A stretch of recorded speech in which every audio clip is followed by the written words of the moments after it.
Good afternoon, everybody. Pleasure to be here with you. I'm Andrew Lansley, and at the time, i.e. in the run-up to the Health Act 2006, I had for just over 2 years been Shadow Secretary of State for Health. And of course, I continued to be Shadow Secretary of State for Health after that until the 2010 election. And at that election, of course, the coalition government was subsequently formed, and I was Secretary of State for Health through to 2012, and then Leader of the House of Commons to 2014. I'm presently a member of the House of Lords, so I have the pleasure of looking forward a little bit later on to receiving the Tobacco and Vapes Bill from the House of Commons, who are due to consider it at report stage quite soon. Kevin. Good afternoon again. I'm Kevin Barron. I was in 2005-06 the Member of Parliament for Rother Valley. I retired in 2019 and I was made the chair of the Health Select Committee just after the 2005 general election. Did other committees later on in life, standards and privileges, so you become #1 target for the press to have a go at you as an individual. It's makes life interesting, but yes, this event that we talk about here, I was probably was made a Sir back in 2014, I think, because of my involvement in anti-smoking, not just this bill, but I'd tried a private member's bill in 1993 to ban tobacco advertising and promotion. So I'd got a bit of a record in terms of tobacco and health. Thanks, Kevin. And just to say, Patricia Hewitt was going to join us, but unfortunately is unwell, so is unable to be here. But I think between them, Kevin and Andrew can cover the territory. And what Kevin didn't mention is prior to 97, you were for a while shadow spokesperson on public health for the Labour Party in opposition, weren't you, Kevin? I was, yes. Yes. And now I'm going to hand over to Lorraine. Yes, good afternoon, everyone. It's lovely to be joining you as well. So I'm a professor of environmental psychology at the University of Bath and director of the UK Centre for Climate Change and Social Transformations, or CAST for short. And while our work is primarily focused on behaviour change to address the climate crisis, we draw a lot on the evidence from health as well as other areas. And so we're really interested in the generalisable lessons about how to change behaviour, how to achieve social change. And so tobacco control is one of the areas that we look at. So hoping I can contribute to the discussion. Right, I'm going to kick off the first session by taking us back to 2003, which is when I started as chief executive of ASH.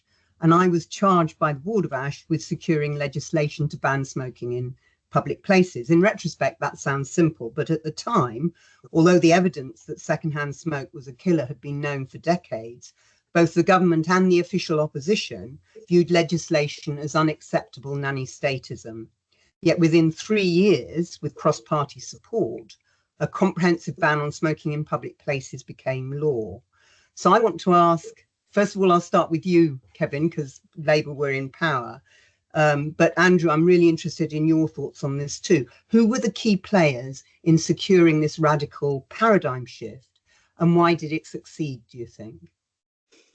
Well, I think there was more than one in terms of key players. I think I'd have to say the members of the Health Select Committee. It was an all-party select committee. Wasn't I think got 6 Labour members, but there was 11 members on it altogether, and they delivered the goods, for want of a better expression, a few months down the road from when we decided to look at the situation of those just couple of clauses that were in the health bill that was going to affect or not affect the issue of secondary smoking. I'd have to say, and Deborah, you were involved in this, that Action to Smoking and Health and the 3 charities that were working together.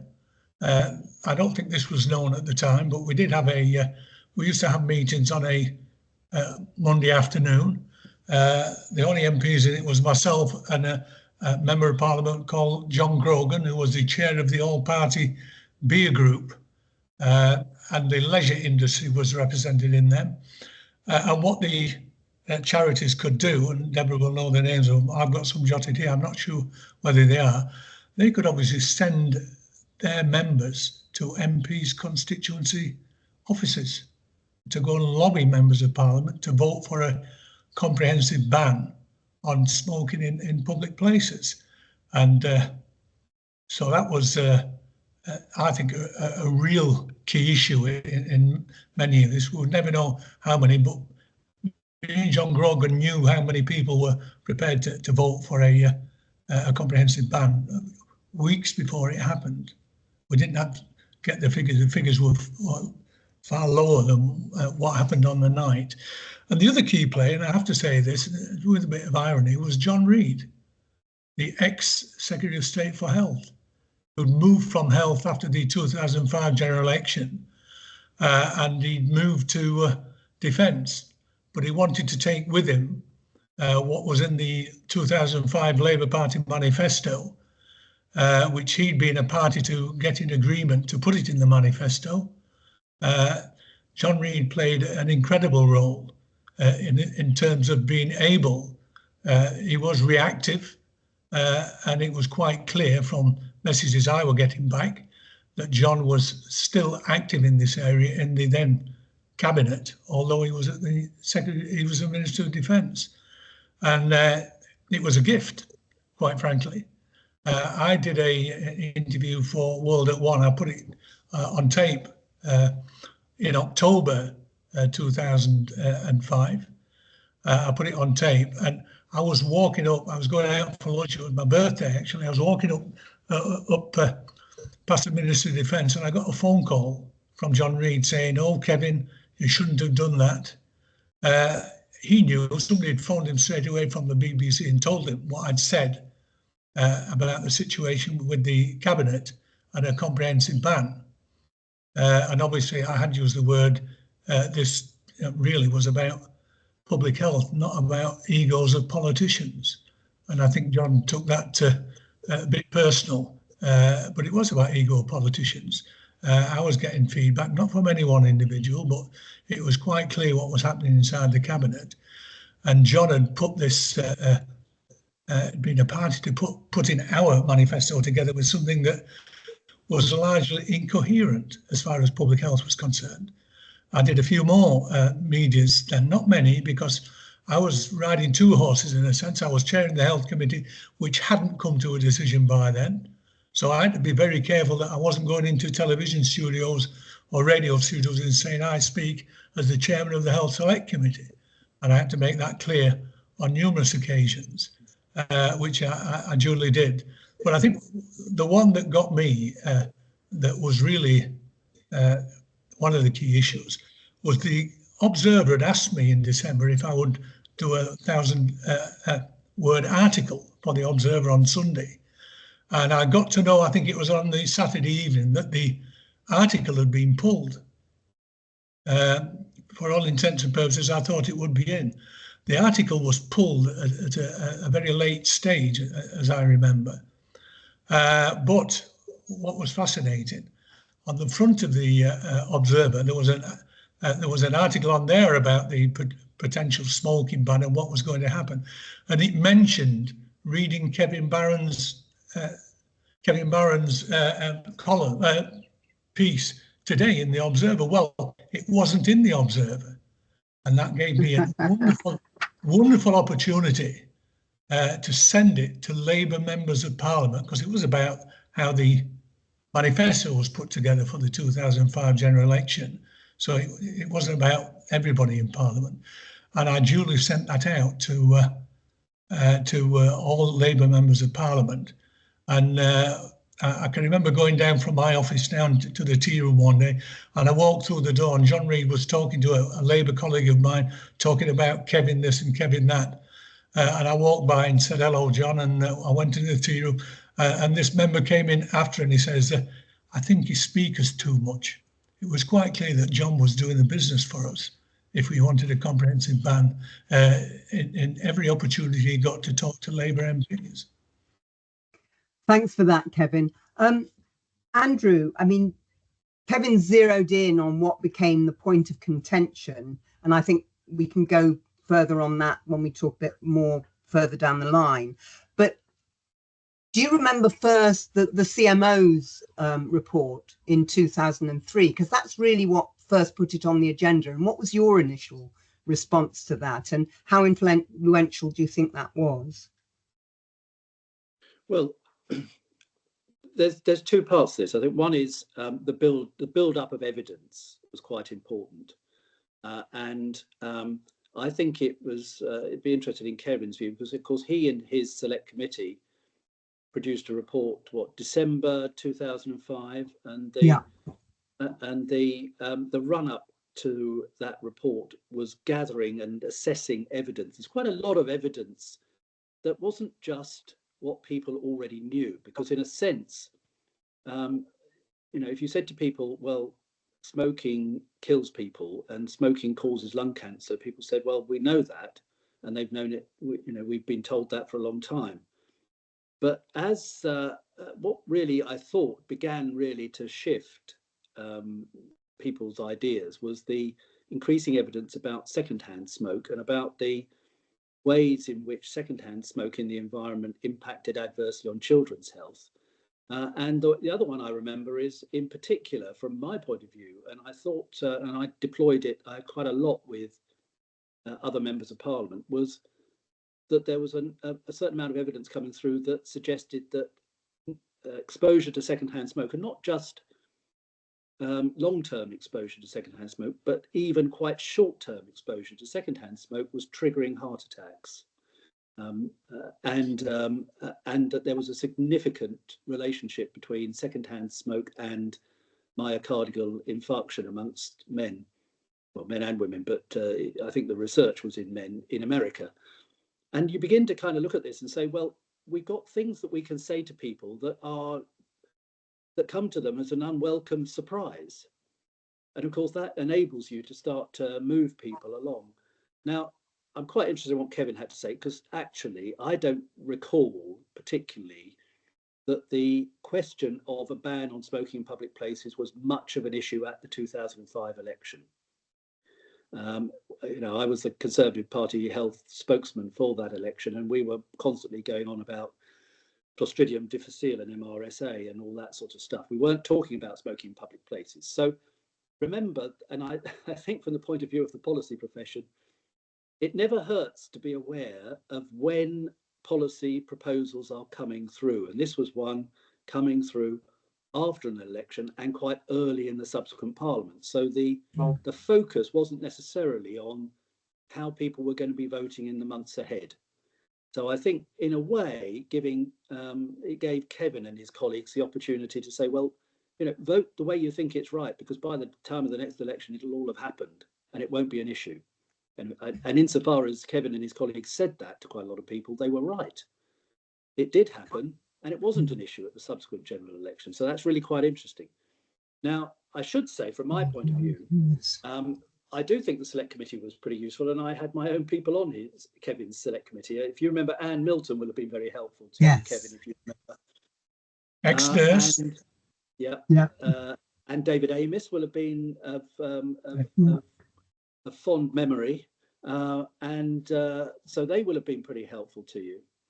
And when we got to the bill, I suppose really the issue that really emerged from my point of view, and remember, I'm leading the official opposition on this subject, is that I've got a cabinet who are divided, a shadow cabinet who are divided, I should say, and a parliamentary party, probably the majority of which were antagonistic to this comprehensive ban on smoking in public places. So you may recall, Deborah, because I believe we had these conversations at the time, and I also had the conversations with others like the British Medical Association. And essentially, I had a strategy which was that insofar as there is a minority in the public who feel very strongly about the exemptions, I want their attention and their arguments and their fire, if there is any, all to be focused on the government. I don't want it to be on the opposition, because when you're in government, as Kevin will recall, you are the story. And from my point of view, it would be the wrong strategy for the official opposition to become the story on this bill. So I persuaded David Cameron, who by then, of course, was the leader of the Conservative opposition, of two things really. One, that part of our modernising approach would be to feel that this wasn't necessarily a bad idea, because if you recall, certainly up until he was actually in government, I managed to persuade David Cameron to be really quite positive on quite a lot of public health measures, until austerity bit later on. But also I managed to persuade him that if we, when it came to the bill, gave all of our MPs a free vote, that would put pressure on the Labour government and Patricia Hewitt as Secretary of State to give a free vote to Labour MPs. And Kevin can correct me if I'm wrong, but I think that pressure to give a free vote to Labour MPs was something that Kevin and his colleagues were able to leverage very well. And of course, in the end, the government gave Labour MPs a free vote as well. They did indeed. And Kevin, you'll remember discussions you had on that. I think I'd like you to also to mention, I mean, the Health Select Committee, I think, was very influential. And if you remember, you had two scientific advisors from the Royal College of Physicians Tobacco Advisory Group, which I was on at the time. And we'd spotted that this was an issue coming up the agenda, and that John Reid, in particular, when he was Secretary of State for Health, didn't want the hospitality trade involved. And we produced a report, and we'd also, an academic who sadly subsequently died, calculated the number of people who would die in the UK from secondhand smoke, which was in the report. And there were two things. I mean, one was that you, and I remember the advisors coming back after the first meeting, because you'd only just taken over as chair of the Health Select Committee, saying, oh, he'll never persuade them all that this is the right thing to do, and how wrong they were. And I think that was really influential, wasn't it? It meant by the time the bill was under discussion, the committee had tabled amendments. I'd like you to explain why, you know, that was,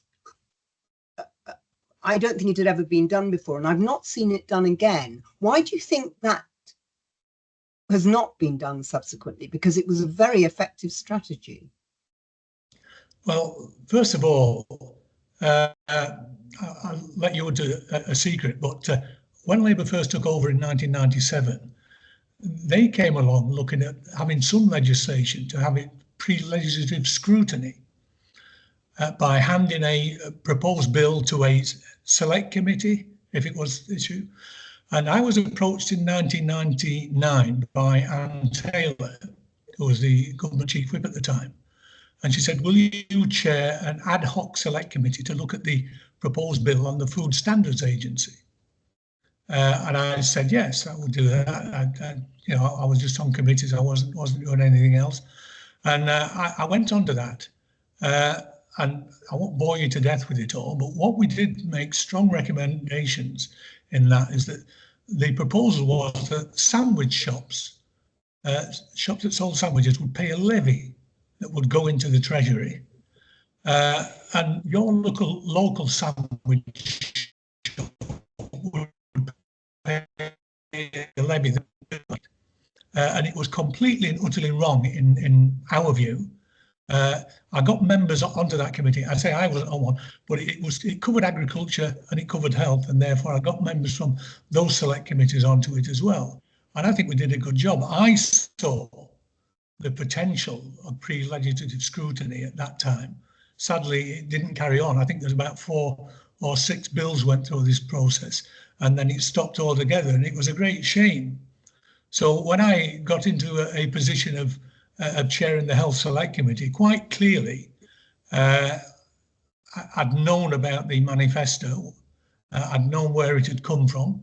Had not travelled the journey through the national policy review committees that we have, or regional ones as well. It had been made up in what we call the old Clause 5 meeting of members of the NEC and members of the cabinet prior to the general election, and it was done in a room, I assume, not in a smoke-filled room, but it was done in a room down in London to bring this, what I believe was it just didn't make sense if it was a public health measure, having some people working in areas where there's dangerous smoking and other people not, you know, because it is dangerous to take in secondary smoke.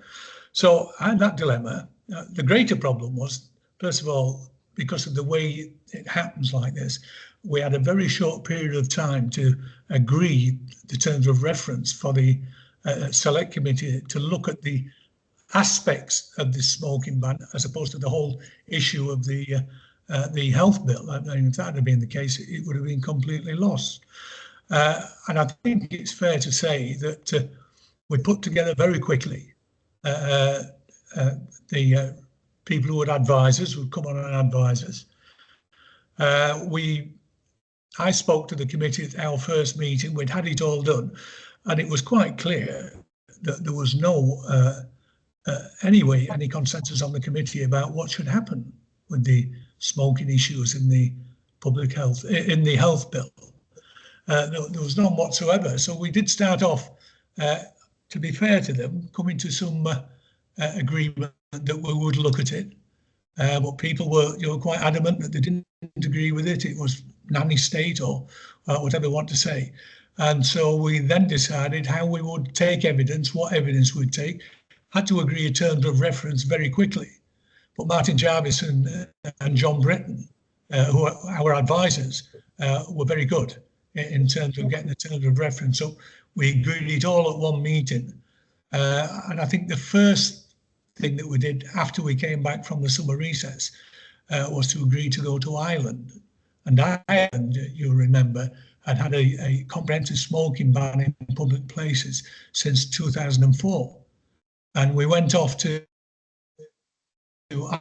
Dublin, and we took witnesses, took evidence from witnesses from all the different aspects.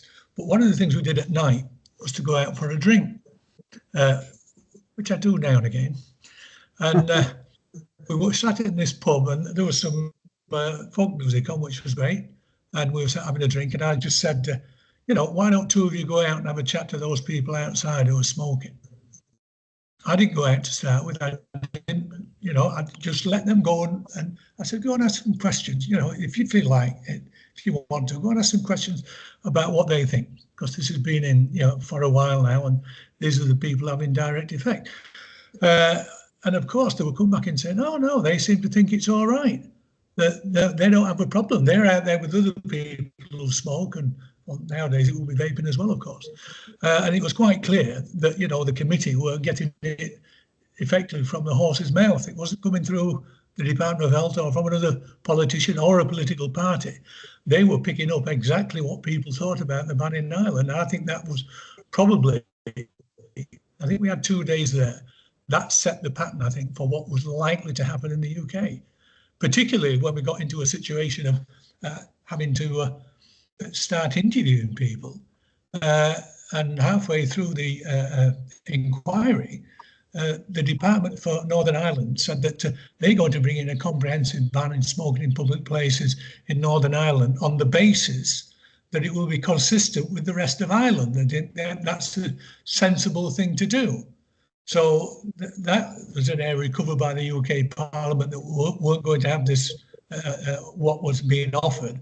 And of course, Scotland had recently said that they had got the power and they were going to bring in a comprehensive smoking ban in public places as well.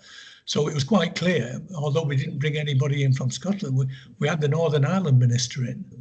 And asked him to say, well, he was a St Helens MP, I think. I said, well, why would it that people from St Helens not have a comprehensive smoking ban when the people in Belfast are going to have a comprehensive smoking ban because of the judgment of this government? And you could see it was all over the place, quite frankly.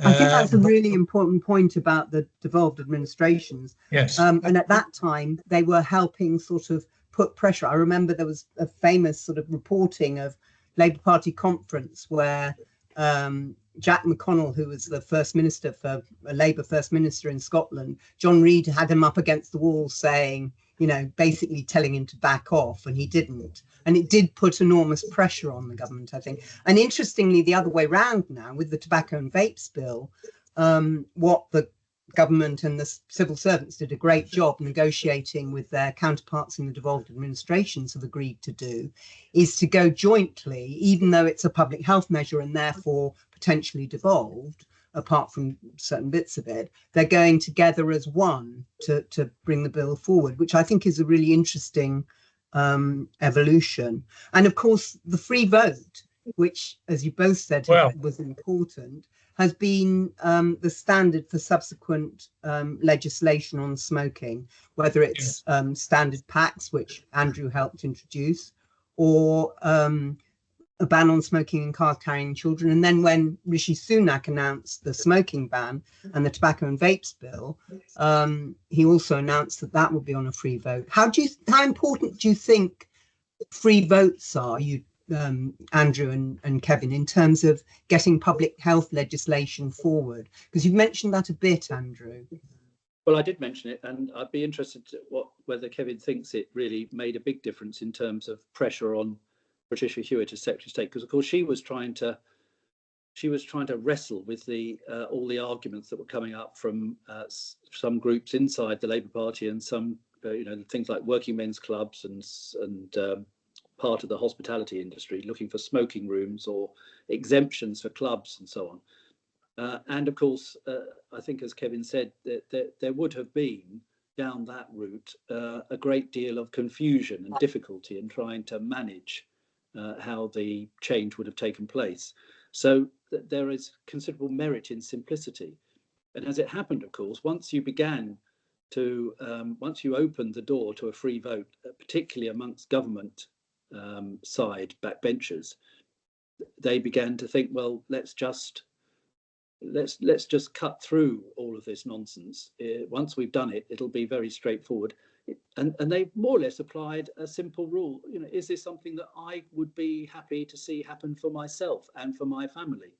And I don't think we should underestimate the potential value of the House of Commons in particular being treated sometimes as literally the forum in which the great public debate should be determined, not because of the decisions of small numbers of people in smoke-filled rooms, forgive the pun, but literally because the collective wisdom of MPs is supposed to mean something in itself, and free votes gave that sense of the ability to push forward rather than have to compromise, as often political parties felt the need to compromise. But I would just re-emphasize from our point of view, I only got a free vote on the Conservative side because it had the benefit of shifting the pressure onto Labour and onto the government. So, every time this happens, don't be surprised if governments resist sometimes free votes, because of course, what that does is they end up in the position they found themselves on the terminally ill assisted dying bill, with the Prime Minister going one way and the Secretary of State for Health going another, and they don't like it, and it's very difficult for them. So it's not something they will enter into easily. Although I think it's very interesting that when Rishi Sunak as Prime Minister announced the generational smoking ban, Wes Streeting and Labour announced they'd whip in favour of it. But again, that was to put pressure on the government, if you see what I mean. So it can work both ways.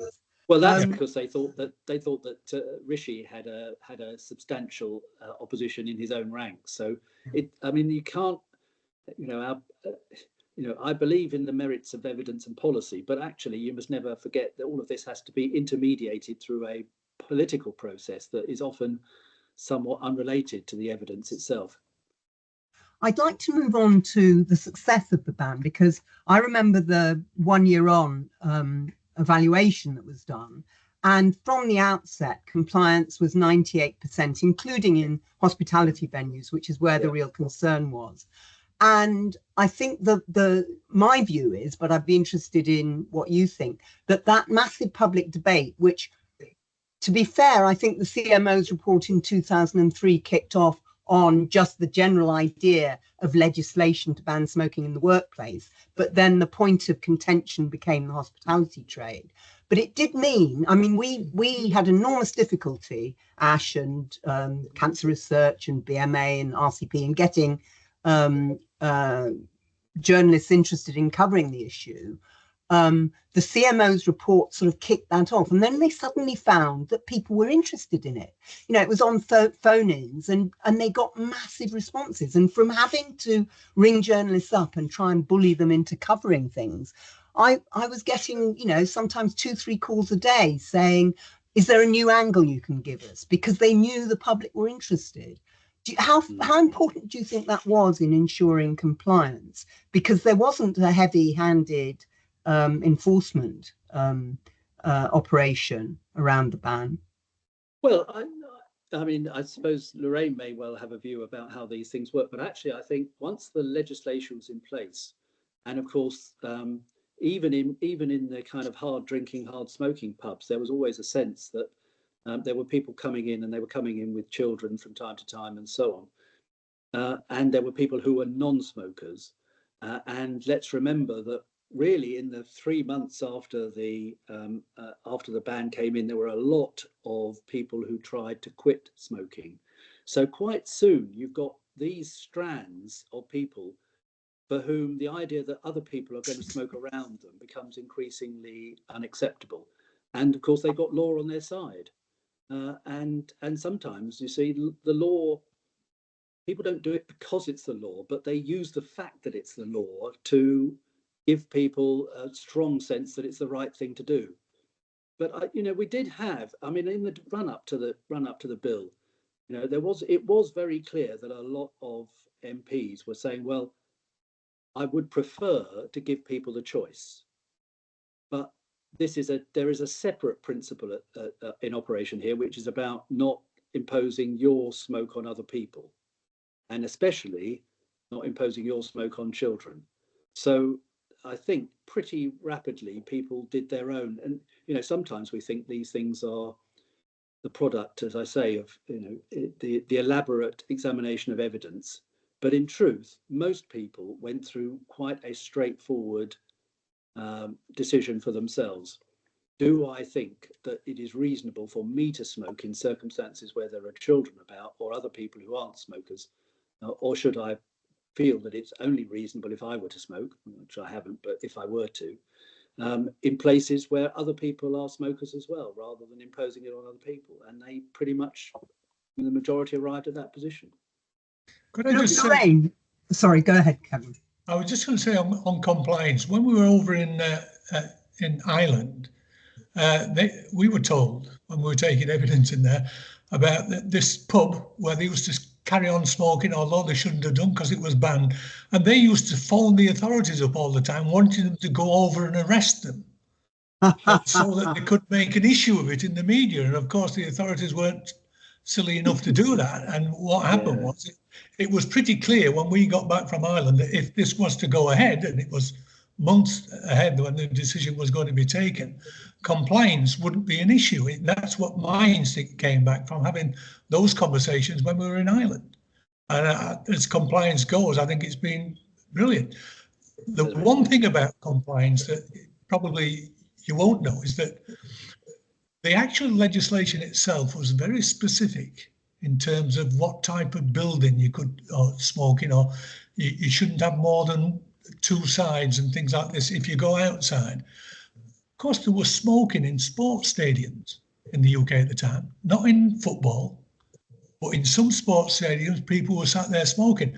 At the same time, the then government were putting out adverts on television, certainly you used to come on Sunday nights, about people sat next to one another at an athletics event or something, and this smoke is curling around the other person. And I said to Caroline Flint at the time, that's going to cause you problems.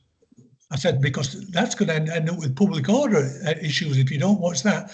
I said, I don't disagree with the adverts, but if we don't stop it, and me and Caroline, and I assume obviously her officials would have known about this, we used to do a double act in writing to different organisations, sports organisations, saying that all stadiums should not have any smoking in them. Some of them did. I think it was athletics, one or two others as well, and they complied. And it wasn't really reflecting on the actual details in the bill at the time. And that's just something that had to happen to get this compliance, and it worked very well. I mean, I can't remember any issues about compliance once it had been implemented. Thanks, Kevin. I've not been good at sharing, so we are running out of time, but I haven't given Lorraine a chance to say anything. And what I wanted to do was let her listen to the discussion and then ask her whether there are any lessons she can identify from this for other policy areas.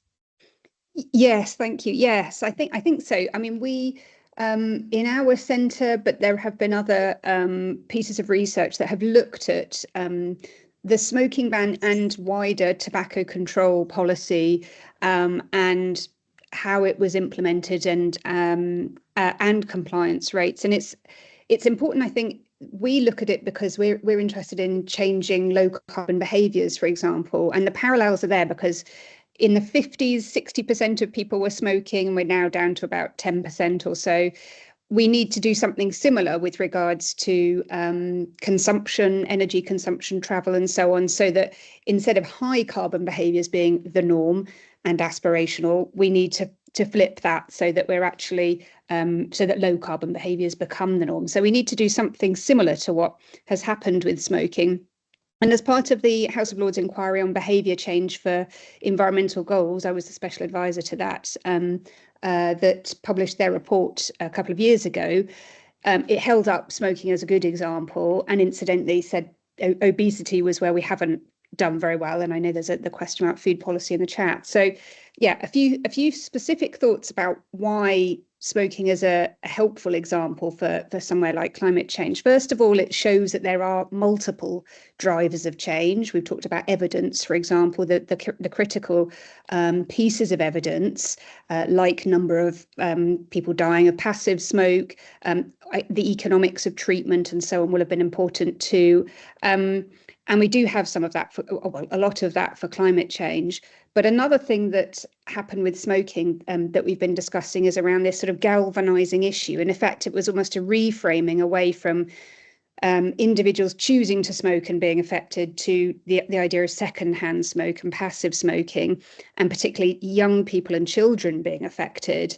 And so this idea of kind of fairness and wider collective responsibility was then coming to the fore. So that reframing was very important and helped to overcome, I think, some of the contestation.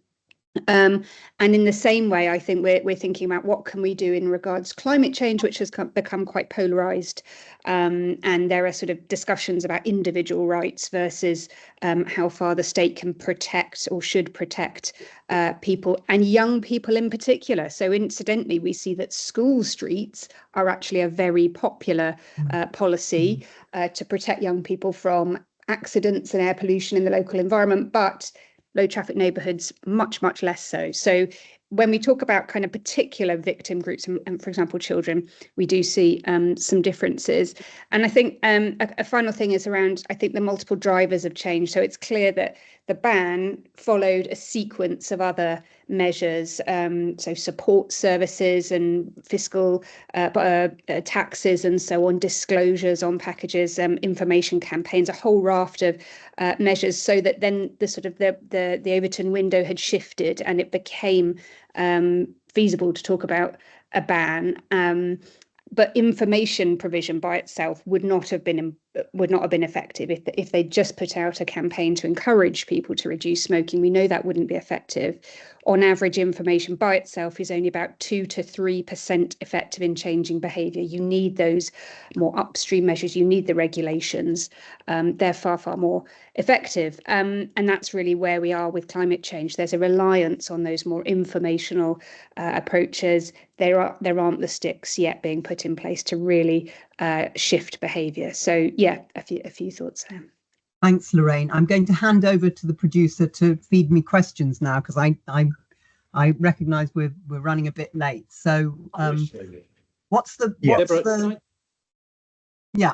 So I'm just going to pick up on some of the the points I can see on the chat coming through. Yeah. It just seems to me there is a risk that because in relation to tobacco, we have had not only the successful implementation of the ban that we're talking about, but a range of subsequent measures, many of which actually have been focused on reducing the initiation of smoking amongst children. And now, of course, the tobacco parts of the Tobacco and Vapes Bill is essentially about arriving at a smoke-free generation that grows over time. So, but all of that is really focused on children. So I think it's quite important to recognise two things about this. One, tobacco is different.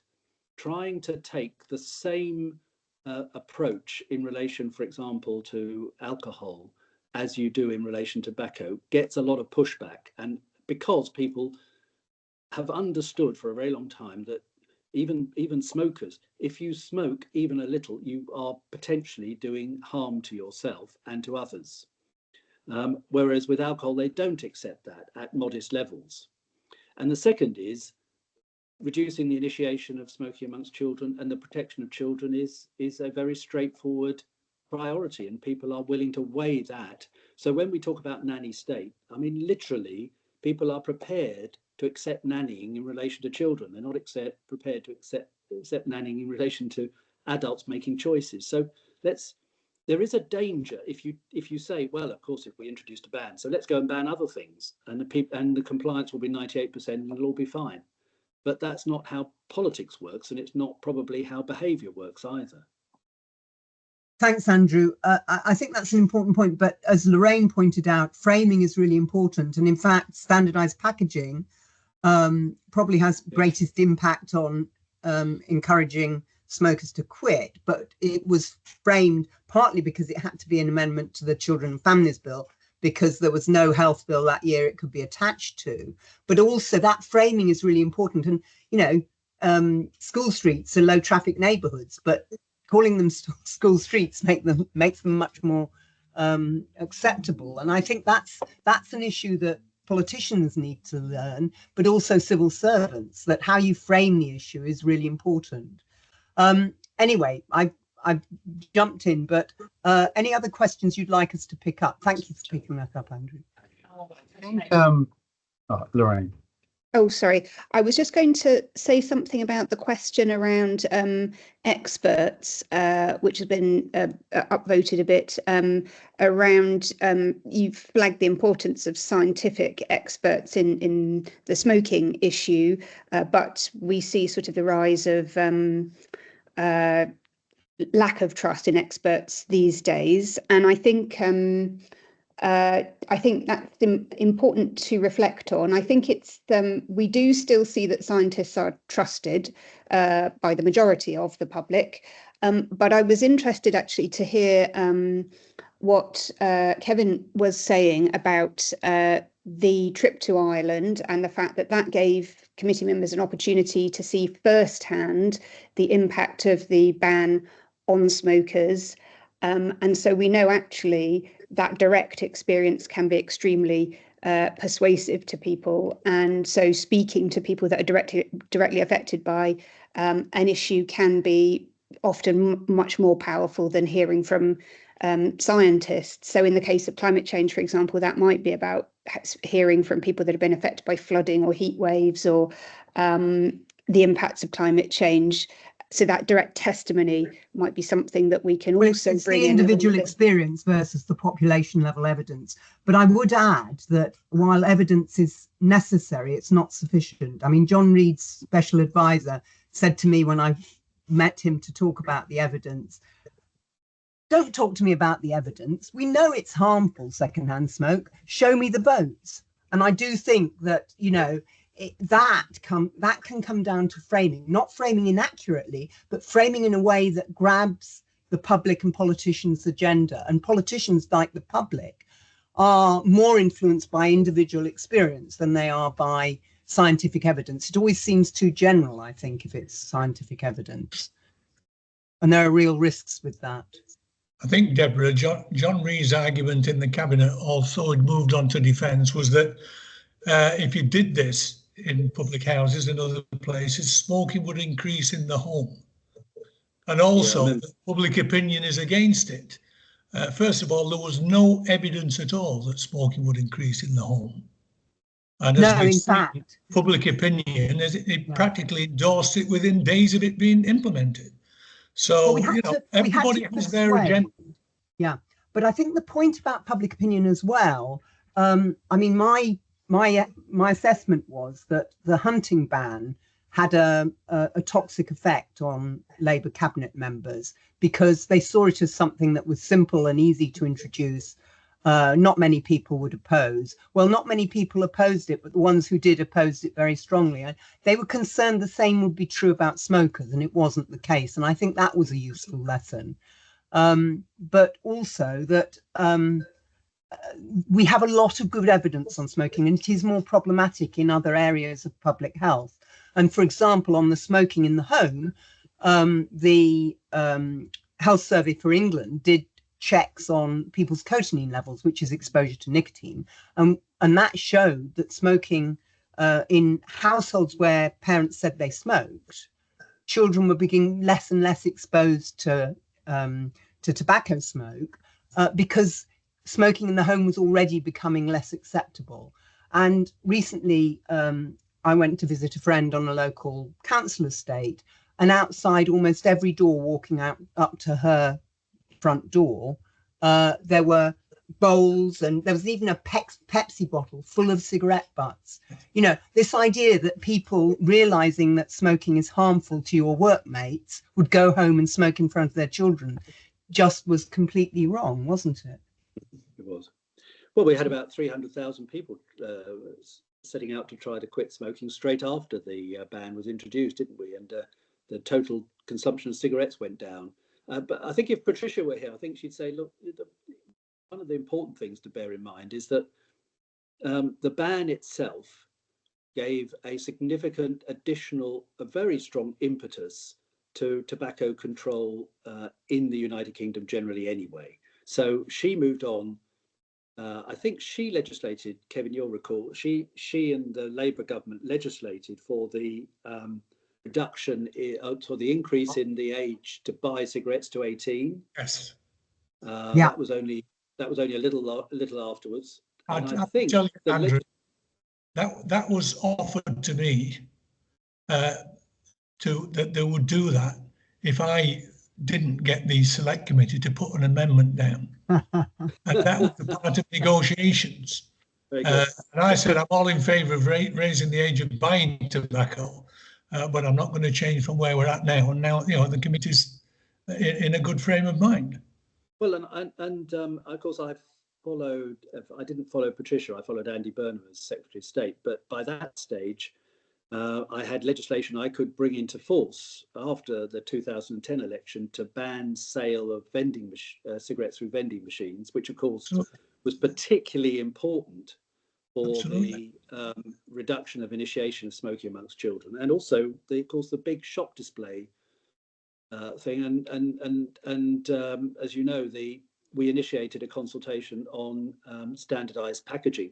Now, I mean, I wasn't alone in that, but because you had on your select committee Anne Milton, and Anne Milton by then was a Minister of State in the Department of Health. So, I mean, I think from the point of view of all of our colleagues participating in this discussion, it is often the case that they frame issues in terms of the party political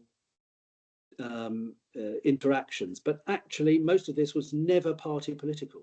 It was always about a range of members of parliament, all of whom have their own approaches, trying to get to the best place, and actually coalitions being formed across party in order to make it happen.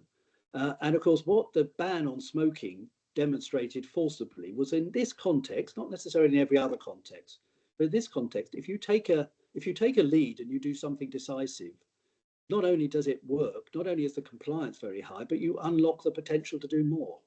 And in public health, that's really important.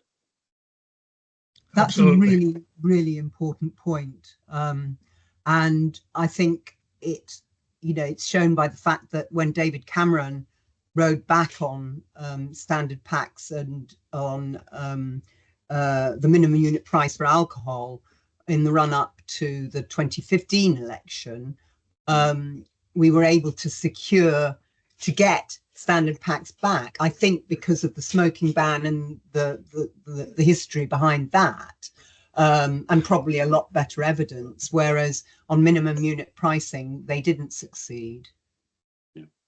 And to be perfectly honest, Deborah, I would have said probably right at that stage to wait, because even now there is quite a lot of uncertainty about the evidence of the impact of a minimum unit pricing. And it was one of those things. I mean, you know, I said earlier, you have to be very careful that that you don't allow the successes in public health to encourage you to go further than people are willing to accept. And it's very difficult, because it would have been easy to take the John Reid view that Kevin has been describing and put a large range of exemptions into the legislation, and it would have been a mess. So it was leadership, and Kevin and his colleagues gave leadership. But it doesn't mean because you take a decisive step, that necessarily every step you take is going to work in the same sort of way. So there is a measurement. And you know, why do we have, the reason we have Parliament, the reason we have politicians, the reason we have you know, politicians whose job it is to make those sort of decisions, is because they're surprisingly in touch with people out there, and it's their job, particularly on these sorts of issues, as they're wrestling with the terminally ill assisted dying bill at the moment. And I don't need to take a view on which way that bill will go, but you can be sure that if there's, you know, 650 MPs out there, there's 650,000 discussions going to take place around the country with their constituents and others, and they will, many of them, come back with surprising amount of information about what people agree with and what they don't agree with. I think that's a really important point. I'd like to pick up on a question by Chris Hughes about John Reid, because John Reid went for something that politically made sense, exemptions for pubs that didn't serve food and private members clubs, which for Labour, there was a real concern about working men's clubs, but that wasn't a level playing field. And Kevin, you mentioned John Grogan, who was chair of the APPG on pubs and beer, I think. And actually, it wasn't just the public health lobby advocating for getting rid of the exemptions. It was also the hospitality trade, because they didn't want exemptions for their competitors. And I wonder if you'd like to talk a bit about that, because that's an important lesson for public health, isn't it? It was pretty obvious that if had been implemented what was in the Labour Party manifesto, there would be chaos in the leisure industry. Could you imagine you lived in a village that had a club, a British Legion club, that doesn't serve food? There's a pub across the road that serves food, and if you want to smoke a cigarette, you can't smoke it in there anymore, but you can in the club. If the committee have said that we'll have smoking in here for the next 12 months, I think it said you could do it every 12 months. It was pretty clear that it would have been an absolute nonsense, and the leisure industry would have suffered very badly from it. I remember there was an article in January 2006 by Francis Wheen in the Evening Standard saying that the Labour government's got all this wrong. Wetherspoon are just saying that they've stopped smoking in some of their pubs and the takings have gone down. Well, yes, if you don't have a level playing field, that is likely to happen. It would have created chaos in the leisure industry. And to be fair to John Grogan, you know, in those meetings we used to have on a Monday afternoon, there were representatives of the leisure industry in there. The art is to get the leisure industry away from the tobacco industry and say that the leisure industry is different. And there isn't necessarily an interest that you and tobacco share. And to be fair to the leisure industry, they did that. And that was one of the ways that we actually broke through. And it's crucial that you need to look at the full picture at any one time in this. And I can remember when it was implemented, I got a phone call from a member of the family saying that I picked my son up from the pub. He used to go up to the pub with his two uncles every Saturday night. And she said, it's the first time he's ever got in the car and he's not smelled of smoke. She said, it's great. And issues like that came up, and we shouldn't be too worried. In my view, if it is well evidenced to take action on public health measures, if it's well evidenced, not somebody's thoughts or it might be this or might be that, if there's enough evidence there, you've got to make the case for it, as the government and the opposition, or major parts of the opposition did for the smoking ban in 2007. But I would add one sentence. We've got we've got 1 minute left. So one sentence from me. Yeah. Then the scientists and the advocates for public health change really must engage with the politicians whose job it is to understand and mobilize public opinion. Completely agree. Thank you. Lorraine, anything else you want to say before I sign off, say thank you to everyone and remind you that the next policy history is on the 1st of May? Nope, I've learned a lot. It's been brilliant. Well, the next one's on policy and civil society, which leads on very nicely from this. Thank you, everyone, for attending. Apologies if we didn't get to your questions, and we've only just touched the surface on this issue. So thank you.